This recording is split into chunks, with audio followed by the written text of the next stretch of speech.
حي على الفلاح. You know, there's one thing true about university students and even graduates. They're very proud of their school. Whatever college you go to, you may hate it right now, but when you graduate and you get the diploma, you're going to put it on the wall. You're going to be proud that you graduated from this school. You're going to feel a sense of accomplishment and prestige. That's why the graduation ceremony is a ceremony where you are honored. Even in Islamic studies, when you get an ijazah, like you get an ijazah in tajweed, you're very proud that you got your ijazah from this sheikh or that sheikh, right? Because it's a matter of prestige. When people in the United States go to Harvard, or they go to Columbia, or they go to NYU, they go to these elite schools, they're very proud that they went to these colleges. People are proud to have a certain sheikh as a teacher. They're proud of that. It's a matter of honor. When Allah says He taught the Quran, who's the teacher? Allah is. And if He's the teacher, what does that make you and me? Students, how honored are you and me that our teacher is Allah? Our teacher is Allah.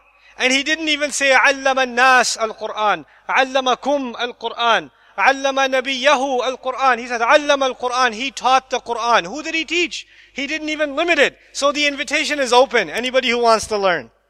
Anybody who wants to learn, come on and learn. Allah did not close that door. If you're 50 years old in the audience and you don't know how to read Quran, it is okay. Start now. Fine. Don't be ashamed. Start now. Start a little bit. You know. And other people in our community, when somebody comes to you at the masjid, or somebody comes to you privately and says, look, I'm a professional, I'm an accountant, I'm a doctor, I'm a dentist, I'm an engineer, but I don't know anything about the Quran, I can't even read. Last time I read, I was 8 years old. Don't be angry at them and say, astaghfirullah, how could you do that? Don't do that, man. They came to you. They came to you. Respect those people. Honor those people. Maybe Allah sees them as more valuable than what you've been doing. They made hijrah to Allah. They stepped on their pride. They're so educated in their field, but they admitted their ignorance of this in front of someone else. That's humility before Allah. Allah loves humility. We have to honor those people. We have to invite those people, make them feel welcome. You know, this is what we have to do. And our Muslim society is like that. Not all of us are literate in the Quran. Not everybody knows what the Quran means. Not everybody knows how to recite the Quran or even how to memorize. Well, you know what? It is your job to make the deen inviting for everybody else. Don't be angry at those people that don't pray. Don't care for them. If you don't care about them, you will never bring them to this deen. You cannot be da'is if you don't care about people. You have to care about society. Don't drive by the neighborhoods that have a bar and a club and a movie theater and go, astaghfirullah, astaghfirullah, astaghfirullah. You have to care about, that's your country. Those are your people. You have to care about them. You have to invite them. One of your friends is going there. You say, hey bro, let's go play soccer. Football. Let's play football instead. You know, let's go to the masjid and hang out. Let's go, eat some prata. You know, let's do something else. You have to do that. Stop being angry at the people that are not in the masjid.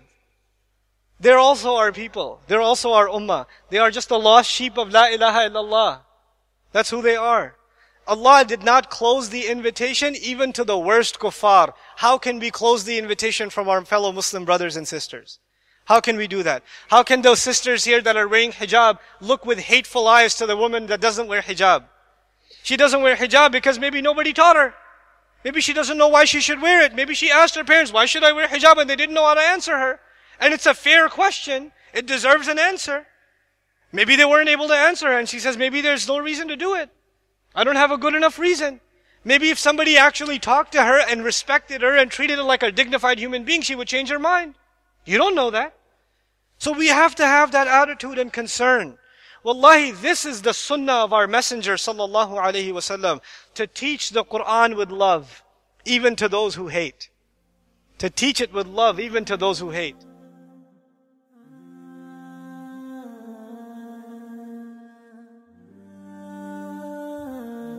Assalamu alaikum wa rahmatullah. If you enjoyed this video, please do share it with friends and family. If you want to see more videos from this series, click on the box at the top. If you want to see other videos, click on the box at the bottom. And don't forget to hit the subscribe button. Thanks.